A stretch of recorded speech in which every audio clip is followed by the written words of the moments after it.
এই বিজ্ঞানীটি ক্যাকটাস কিনতে গিয়ে পরিমাণের জায়গায় ভুলবশত ৯,৯৯৯টা সিলেক্ট করে ফেলে এবং সে সেটা না দেখেই অর্ডার করে দেয়। আর তখনই তার ডোরবেল বাজে এবং সে দরজা খুলে দেখতে পারে ক্যাকটাসের পুরো পাহাড় জমে গেছে এবং সে তার অর্ডার ক্যান্সেল করার জন্য যেই না তার কম্পিউটার খুলে সেখানে দেখতে পারে স্টক আউট হয়ে গেছে এবং সে এত ক্যাকটাস দিয়ে কি করবে ভেবে পাচ্ছিল না। ঘরের চারিপাশে শুধু ক্যাকটাস দিয়ে ভরে গেছে এবং সে অনেক বিরক্ত হয়ে গেছে এত ক্যাকটাস দেখে। আর তখনই তার রোবট একটা বুদ্ধি দেয় যে সমস্ত ক্যাকটাস মরুভূমিতে রেখে আসা এবং তারা রাতের বেলা চুপিসারে যেই না মরুভূমিতে বেরোয় সেখানে গিয়ে দেখতে পারে এখানে ক্যাকটাস লাগানো বারণ। আর একটি লোক এখানে যেই না ক্যাকটাস রাখে পুরো পুলিশ গ্যাং তাকে ঘিরে ফেলে। আর এই অবস্থা দেখে তারা চুপিসারে আবারও ঘরের ভিতরে ঢুকে যায়। আর তখনই বিজ্ঞানীর পেট ডেকে ওঠে আর এটা থেকে তার মাথায় একটা বুদ্ধি চলে আসে। সে ক্যাকটাস দিয়ে খাবার তৈরি করে এবং সেগুলোকে বেচার জন্য নিয়ে যায় কিন্তু কোনো কাজ হয় না। কিন্তু সে যখন ক্যাকটাস দিয়ে চিপস তৈরি করে সেগুলো তো বিক্রি হয় ঠিকই, কিন্তু সমস্যা হয় একটা, একটুখানি ক্যাকটাস দিয়ে অনেকগুলো চিপস তৈরি হচ্ছিল। আর এভাবে চললে তো অনেক দিনেও ক্যাকটাস শেষ হবে না। এই জন্য সে একটা বুদ্ধি করে,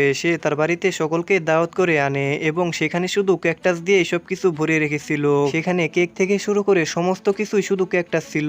আর এভাবেই তার বাড়ির সমস্ত ক্যাকটাস লোকেদেরকে দিয়ে দেয় এবং তারা খুশির কারণে গড়াগড়ি করতে থাকে। আর তাদের তখনই মনে হয় তারা তো অনেকগুলো গিফট পেয়েছে এবং যেই না তারা বক্স খুলে সবগুলোর ভিতর থেকে শুধু ক্যাকটাস বেরিয়ে আসে।